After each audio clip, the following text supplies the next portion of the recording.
Olá pessoal, tudo bem? Sejam mais uma vez bem-vindos ao Enter. Comigo, Paulo Rossetti, é a aula número 3, onde eu vou mostrar para você uma comparação entre câmeras para fazer escaneamento intraoral.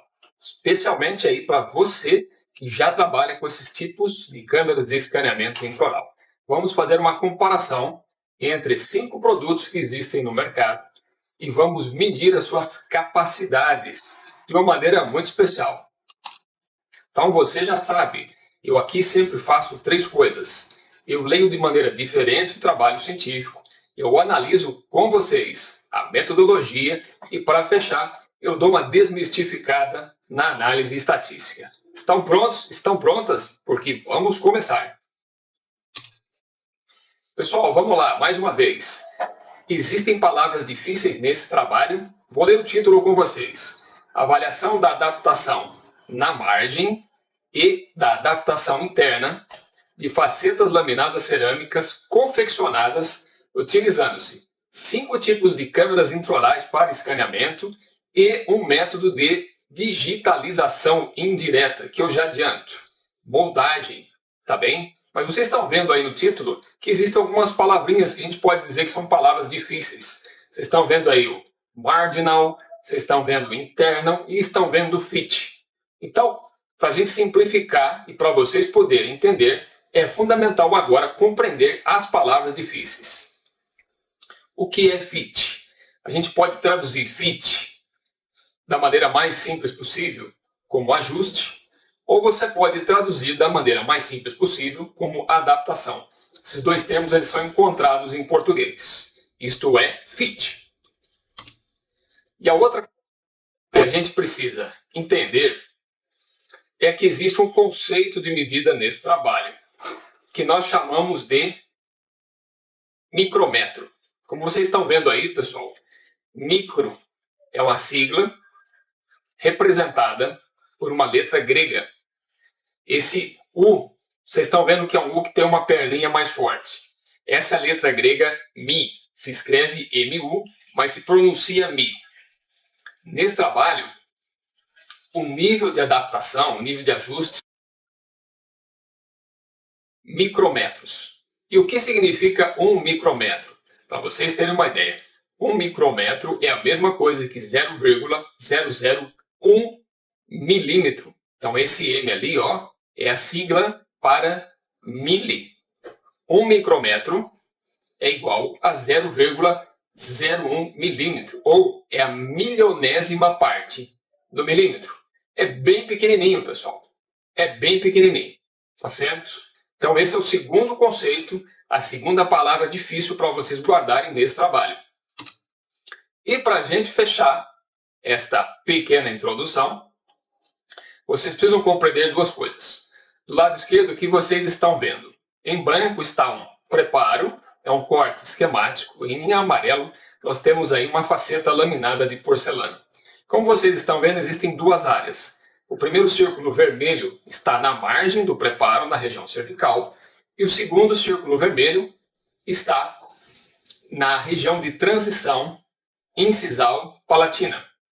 E esse trabalho vai medir 2 coisas. Primeiro, é o que a gente chama de marginal gap, que é o espaço ou a fenda na margem, e vocês estão vendo aí, esse MG em azul, é a distância perpendicular da borda ou da margem da restauração até o preparo. E também vamos medir nesse trabalho o Absolute Marginal Gap, que é a fenda marginal absoluta, que é uma distância mais externa, também da margem da restauração até a margem do preparo. Então, 2 conceitos importantes. O Marginal Gap, que é o MG, e o Absolute Marginal Gap, que daqui para frente a gente vai chamar de AMG. E para fechar a medida da adaptação, nós ainda vamos trabalhar analisando a parte interna. Este círculo vermelho, que é uma medida mais para o centro do dente, que é aqui conhecido nesse trabalho como Internal Gap, e vai ser representado pelas letras IG, que também é uma distância perpendicular da parte interna da restauração até a margem, ou a parte interna aqui do nosso preparo, a parte mais superficial do nosso preparo. Obviamente, entre a sua cerâmica e a superfície do seu preparo vai existir uma camada de cimento, que não está representada aqui, porque eu quero que vocês se concentrem nas siglas das letras. Então nós vamos trabalhar três coisas aí. O MG, que é o Marginal Gap, o AMG, que é o Absolute Marginal Gap, e o IG, que é o Internal Gap. É só o que vocês precisam saber das palavras difíceis nesse trabalho. Muito bem, pessoal. Agora que vocês já compreendem as palavras difíceis, vamos à metodologia. O que nós teremos aqui? O que vocês estão vendo na tela é um desenho esquemático de um modelo Typodonts. Está bem? Mas eu aqui só vou colocar foco no que será realizado. Um incisivo central superior, o 21 especificamente, será preparado. Ele vai receber um preparo para a faceta laminada. E como vocês estão vendo aí, 0,4 milímetros é o desgaste na região cervical, e na região média e na região incisal, o desgaste será de 0,6 milímetros. O término da nossa faceta será em chanfro, e na região incisal, trabalharemos com o ombro, ou seja, parte da porcelana na região incisal, ela ultrapassa para a região palatina, e aí teremos um término em ombro. E muito importante nesse trabalho, que a gente precisa compreender, é que os contatos proximais não serão rompidos durante o preparo para que o nosso modelo Typodont receba uma faceta laminada cerâmica. Então essas aí são as características do nosso preparo. Daqui para frente o que vai acontecer? Esse modelo Typodont será escaneado num Ceramil MAP 400, que é um scanner de bancada, e o produto desse escaneamento será impresso numa máquina NextDent 5100. Para quê? Para padronizarmos os nossos corpos de prova ou as nossas amostras. Mas também teremos o grupo que é conhecido aqui mais adiante pela sigla ID ou digitalização indireta. Como isso será realizado? Depois que esse dente 21 estiver preparado no nosso Typodont, vamos fazer o quê? Uma moldagem com uma silicona de precisão. Vamos vazar o nosso molde e teremos um modelo em gesso tipo 4. Esse modelo também será escaneado. E agora o foco do nosso trabalho, que é a comparação entre as câmeras de escaneamento intraoral. Nós temos aqui, como vocês podem ver, uma Serec Omnicam, o Trios Tri-Shape, uma Emerald da Plameca, uma CS3600 da Carestream e uma I500 da Medit. Todos esses sistemas de escaneamento intraoral serão utilizados. E agora vocês compreendem por que os modelos Typodont estão padronizados. Para que a gente sempre possa fazer o escaneamento sobre o mesmo modelo. Então serão realizados vários escaneamentos com cada câmera intraoral e daí sim serão produzidas as nossas imagens e estas imagens receberão o quê? Um desenho dentro do Exocad e a partir desse Exocad, a partir desse desenho exportado para uma unidade de produção, o material selecionado aqui será apenas um tipo de cerâmica, ou seja, o IPS Emax CAD. Basicamente, é o mesmo tipo de cerâmica que vocês já viram lá atrás, nas aulas anteriores. E do lado esquerdo, como vocês podem observar, é o desenho final da nossa faceta. Ela tem um término chanfrado, a margem cervical, e na região incisal ela tem uma terminação em ombro. Depois que tudo estiver pronto, vamos começar os processos de adesão. No nosso troquel, modelo de gesso, a aplicação de ácido fosfórico a 37% foi utilizado um produto da Bisco e depois o adesivo universal, o Scott Bond universal da 3M. Da mesma maneira como vocês trabalham os seus... Para frente, nós passaremos a adesão no nosso disilicato de lítio, condicionamento com ácido hidrofluorídrico 9%, a aplicação de um sistema silano, aqui também foi utilizado um silano da Bisco, e para a cimentação das peças foi utilizado aí um Relax Veneer específico. Obviamente, esse cimento necessita de uma unidade de fotoativação especial. Aqui foi utilizado um ciclo E esse ciclo está representado nesta lâmpada que vocês estão vendo, que é do sistema Woodpecker B. Mais uma vez, um reforço. Lembrando que será mensurado aqui o MG, que é a fenda marginal, o AMG, que é a fenda marginal absoluta. Percebam mais uma vez que são medidas diferentes, embora em regiões próximas. E ainda teremos a mensuração da fenda interna, representada aqui pela letra IG. Muito bem, fechamos a parte da explicação na metodologia e agora vamos ao nosso item 3. E mais uma vez, como nunca é demais recordar conceitos, vamos à estatística. Temos como estatística descritiva, e será a estatística que vocês vão ler nesse trabalho, a média e o desvio padrão. E depois teremos nossos testes estatísticos de comparação, representados aqui mais uma vez pelo teste ANOVA, porque nós temos mais do que 2 sistemas de escaneamento intraoral e isso vai gerar diversos grupos. E para compará-los, eu terei que utilizar aqui um teste ANOVA. E mais uma vez, média e desvio padrão não vivem sozinhos e ambos representam aquela probabilidade, aquele número mágico, o famoso 68%. É onde eu vou encontrar a maior chance de valores, tanto de MG, de AMG, quanto do IG. Que são aí as 3 áreas onde eu vou medir essa adaptação, esse ajuste. Mas aí, pessoal, temos um detalhe fundamental. Não vamos utilizar aqui um microscópio simples. Não é um estereomicroscópio, não é aquele microscópio de luz que vocês estão acostumados a ver, por exemplo, num laboratório de análises clínicas. Aqui, os autores têm que utilizar, sim, um microscópio conhecido como microscópio eletrônico de varredura, representado aí neste slide por um modelo de uma empresa chamada Geol. Por que tem que ser utilizado esse microscópio?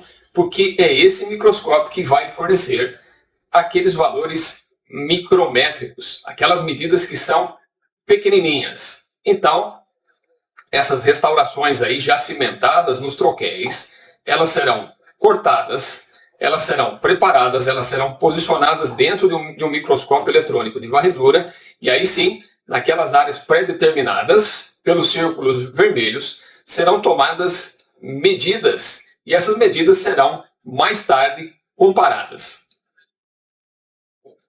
Muito bem, pessoal, estamos quase no final. Acabei de falar para vocês da análise estatística e agora o que falta? Falta interpretar os resultados. Então vamos devagar. Tá? Do meu lado esquerdo, vocês têm aí um desenho do preparo da faceta. Mas também tem um círculo vermelho. Esse círculo vermelho é a região onde o nosso microscópio eletrônico de varredura vai medir tanto o MG, que está em azul, quanto o AMG, que está em verde.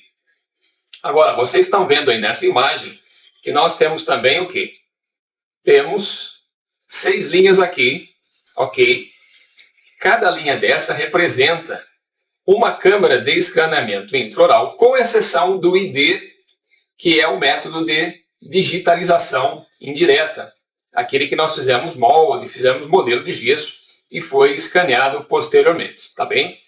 Outra coisa que é importante que vocês devem perceber é que os valores tanto de AMG quanto de MG, e esse C aqui é de região cervical, os valores estão em ordem crescente, tá? E o que representa isso aqui? A média e o desvio padrão. Lembrando, para a gente poder finalizar a apresentação dessas tabelas, que estão um pouco modificadas para vocês poderem entender melhor, que cada valor disso aqui foi medido no microscópio em micrometros, tá certo? Então eu tenho aqui, eu começo, por exemplo, se eu quero saber o AMG, que vocês lembram, aquela medida mais externa de margem, eu começo aqui com 87 micrômetros, tá? Que corresponde à câmera I500 Medite, e eu vou crescendo, percebe?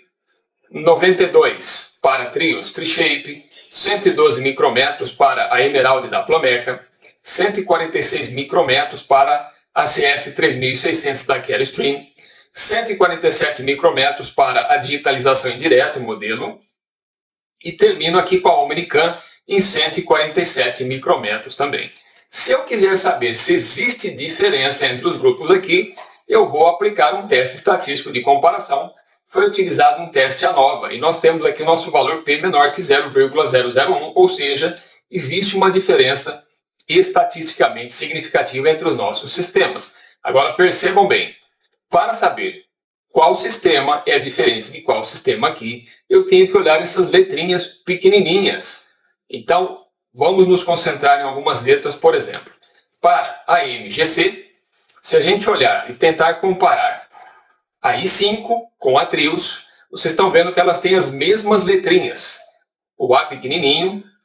Então, isso significa que não existe diferença estatisticamente significante. Agora, por exemplo, se eu tentar comparar o i500 da Medit com o ID, eu vou ver que o i500 tem uma letrinha A pequena e o ID tem uma letrinha C pequena. Um chega em 87 micrômetros e o outro chega em 147 micrômetros. Ou seja, a diferença é estatisticamente significativa. Olhando agora mais para o lado direito desse slide, a gente tem os valores de marginal gap na região cervical. E aí algumas posições se invertem. Por exemplo, na primeira coluna, a Emerald da Plameca, ela era a terceira na classificação. Para o MGC, na coluna azul ali, ela passou a segunda posição. O i500 Medit continua em primeiro, fornecendo o menor valor, tá bem? E as outras câmeras ali, elas vão trocando de posição. Então, o margin gap, a gente vai de 72 micrômetros até 106 micrômetros. E mais uma vez, o teste ANOVA está fornecendo aí para a gente um P de 0,029, ou seja, é menor que o nível de significância, que é 0,05. Temos aí algumas diferenças entre as câmeras, mas, por exemplo, só para que fique bem entendido nas nossas cabeças, quando eu falo de margin gap e eu olho a tabelinha ali das letrinhas que estão em azul, não tem diferença na utilização da i500, Medit, da Emerald, da Plameca e da Trios, da Tri-Shape. Vejam que os valores de fenda marginal eles são muito parecidos. Então é dessa maneira que a gente deve interpretar estas tabelas. Também eu fiz a mesma coisa olhando a fenda marginal absoluta na região incisal. E vejam que aqui as câmeras também trocam de posição no nosso ranqueamento. Mas vejam que interessante. Quando eu estou falando da fenda marginal absoluta em verde e faço um teste comparativo ANOVA, eu tenho ali um P 0,149. Opa, esse P é maior que o nosso nível de significância, que é 0,05. Ou seja, não existe diferença estatisticamente significativa entre as câmeras na região incisal. Agora, se eu fizer a mesma coisa na região incisal, mas se eu medir a fenda marginal, que é o que está em azul, eu vou aplicar o meu teste ANOVA e aí sim foi encontrada uma diferença estatisticamente significativa, porque o meu P é 0,002. E aí, pessoal, a gente vai aplicar o mesmo processo. Vamos olhar as letrinhas pequenininhas, tá bem? Letrinhas pequenininhas que são iguais, elas dizem para a gente o quê? Que não há diferença estatisticamente significativa. E aqui, se vocês olharem para a coluna em azul, não tem diferença entre a digitalização indireta, modelo, ok? A Carestream 3600, a Omnicam e a Emerald da Plameca. Não há diferença estatisticamente significativa entre esses valores de fenda marginal para a região incisal, certo? Mas nós ainda temos o quê? A fenda interna. E aí vamos mais uma vez aplicar um teste ANOVA. E o nosso valor P aqui deu 0,001, ou seja, há uma diferença entre sistemas. E agora eu preciso saber qual sistema é diferente de qual sistema. Então, olhando ali na nossa tabela, em laranja, nós percebemos que não tem diferença entre o Omnicam, entre a Carestream 3600 e o Trios da Tri-Shape. Então, a gente vai de adaptação interna aí. Estamos na faixa de 71 micrômetros até 104 micrômetros. Pessoal, o que fica para a gente desse trabalho? A mensagem principal aqui é que nós podemos trabalhar com esses 5 sistemas de câmera intraoral. Para algumas áreas teremos diferenças, para outras áreas não, mas o mais importante para a gente é que esses valores estão encontrados na literatura. Então, aí, saiba que numa situação de preparo para uma faceta laminada, muito provavelmente, se você trabalhar dentro desses parâmetros, com esse sistema adesivo, com esse agente cimentante, você estará muito próximo desses valores de adaptação ou de ajuste, ok?